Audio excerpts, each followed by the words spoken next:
Hello, ladies and gentlemen. My name is Joanna and I am speaking to you from Poland. And a few words about me, maybe in the beginning. I am a member of the Faculty of Economics of West Pomeranian University of Technology in Szczecin in Poland. And I am a professor of business and management. But today I will tell you a few words about the situation related to COVID-19 in Central Europe and Poland from the point of view of business and our well-being. So, the title of my presentation is COVID-19 Facts and Psychological Well-being in Poland. Let me point out at the outset that we have been living in a constant crisis for a long time, in my opinion. Why do I think so?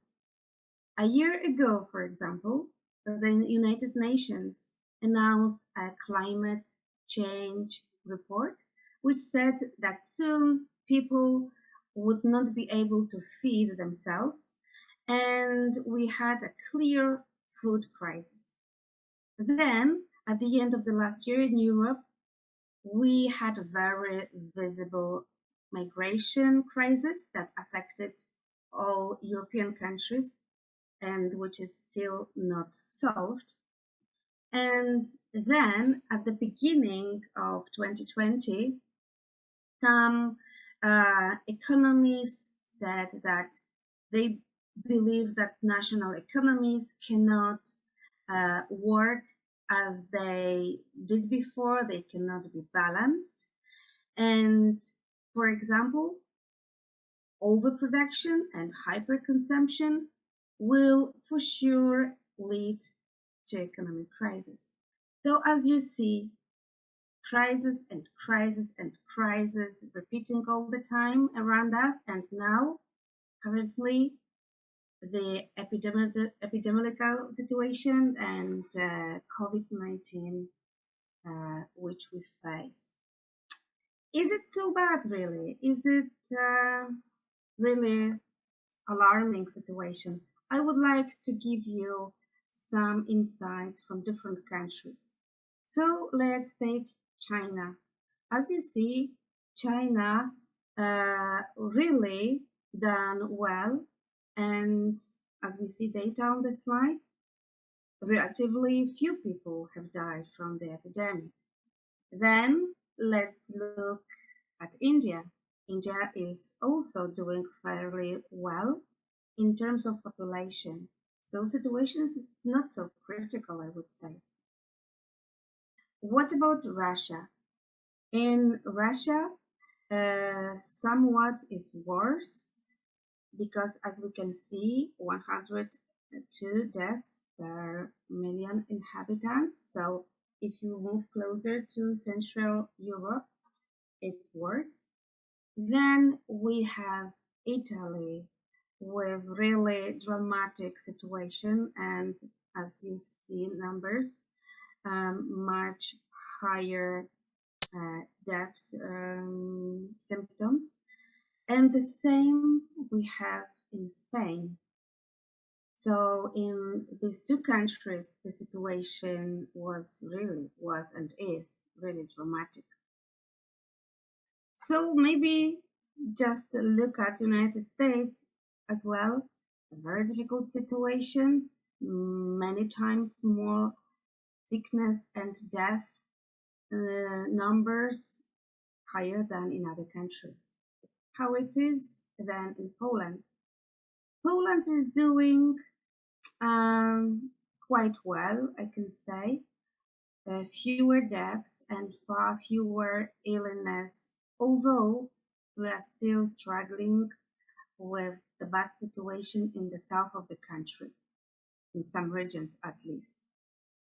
So let's look at the slide which summarizes the situation around the globe. Poland is done more or less like India, while some European countries, such as Italy and Russia, are still in bad situation and they are struggling with the epidemic. So this is our environment, this is our situation around. How are we doing in particular in Central Europe and Poland? What can I say? Uh, the way of dealing with the epidemic can be discussed in two perspectives. I mean, first, it is institutional situation, institutional actions like government decisions. And secondly, of course, it's people's everyday behavior.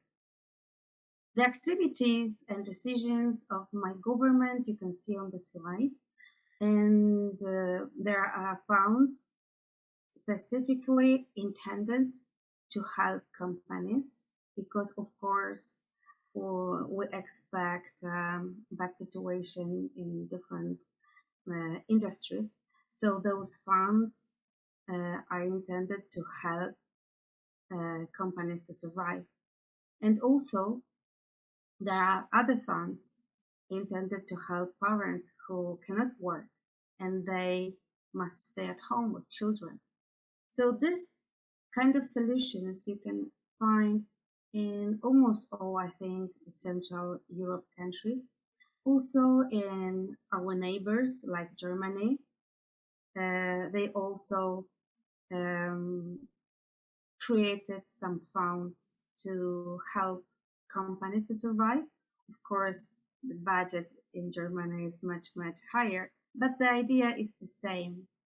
And also in smaller countries like Czech Republic, you can see that some funds are provided.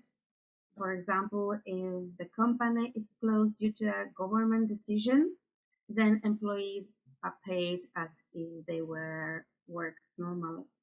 So that we have from the institutional level in my country and other European countries. Um, how does it look like now? Of course, from the personal perspective, a big problem was that fear and uncertainty dominated both in everyday life and in business activities. So when it comes to everyday behavior, of course, the problem was that we could not meet. And from this reason, we could not behave as normal customers. So many interest industries suffered, just suffered because companies were closed, and especially those which provided services and were based on direct contact were closed.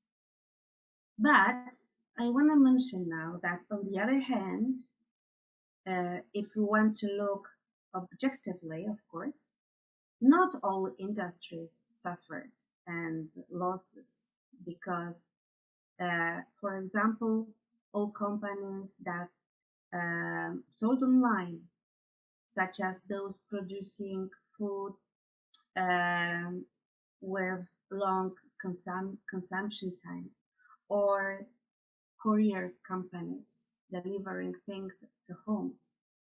These industries earned a lot during the epidemic time, and we can definitely not say about the crisis in this case. Okay?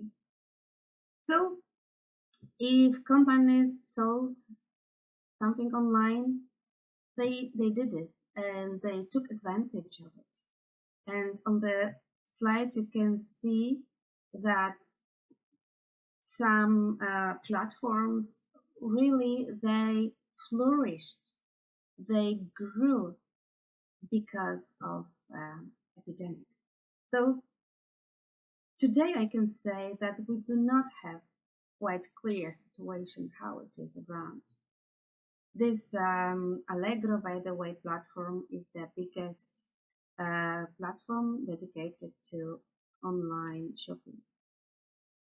What more?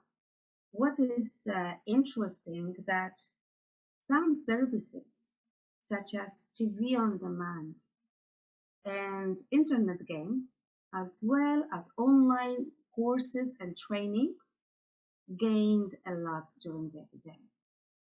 So the truth is that some parts of economy they suffer much, but some others they really grew. That's reality. Okay.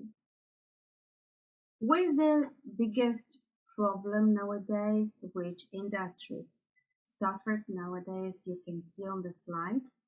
And of course, it differs. It depends on the industry. But situation is really bad in case of trade in general. In trade of in trade of in traditional places. Also, hotels and gastronomy suffered a lot. Some transport activities, especially international transport. So for sure, in that industries, we can observe big losses. The situation is not changed very bad in about 33, 35% of companies, and about 55, 60% of companies maybe they suffered and they um, had to close activities. So I would say much, much more than 50% of the economy. What else we can say? Of course, if we would ask people living in Poland, what do they think about the situation? Is it bad? Are we ready for an epidemic? Most of them think quite positively because, as you see on the slide, over 60% of my uh, citizens think that we were ready and we were prepared.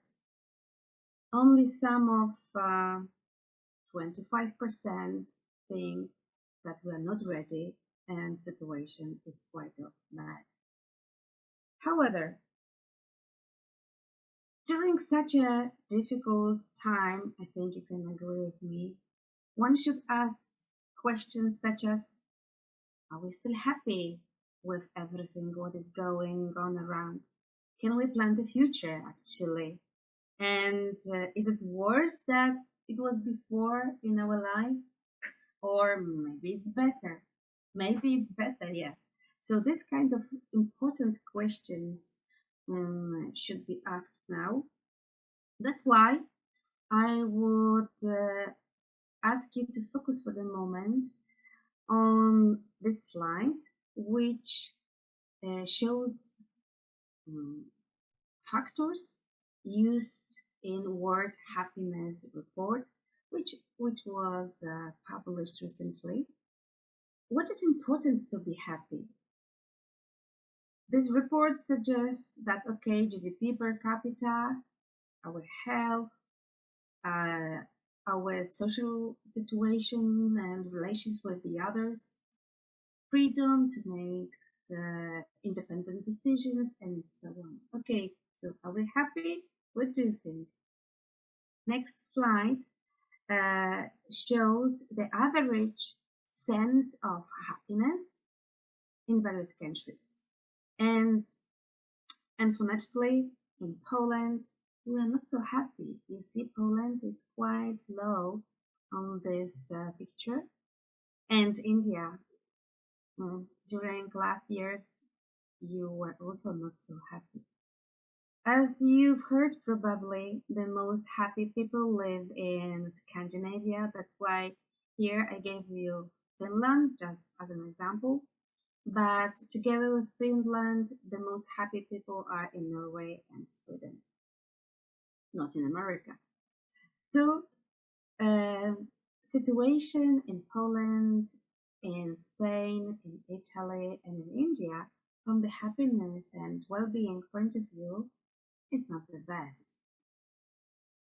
Okay, there are many different reports and measures about happiness. Now I wanted to say a little about another one, which is called the Happy Planet Index. What is important in this indexation? Ecological situation of the country, life expectancy, well-being, and GDP gain or inequality um, in earnings. And I would like you to guess, according to this report, which place is the happiest place now? Okay, I'm giving you a second to think. You would never guess, I suppose. So the happiest place to live is Costa Rica. So as you see, not United Scandinavia, not Europe even. So, okay, everything depends on the situation, on the expectations, on economy, and epidemic situation, probably too. So, of course, everything depends also on adopted criteria and methodology, but I think it's worth analyzing such rankings because then we can see how much else we should do. Look at Poland and India. We are quite in the middle, so it means that we can live better in the future. Maybe just let's work a little bit harder and be positive, and hopefully after the epidemic we will have better situation despite the permanent crisis and hard questions we have to ask ourselves every day. So that's all from me. That's all what I would like to share with you. Thank you so much for your attention and the best regards from Poland. Thank you so much.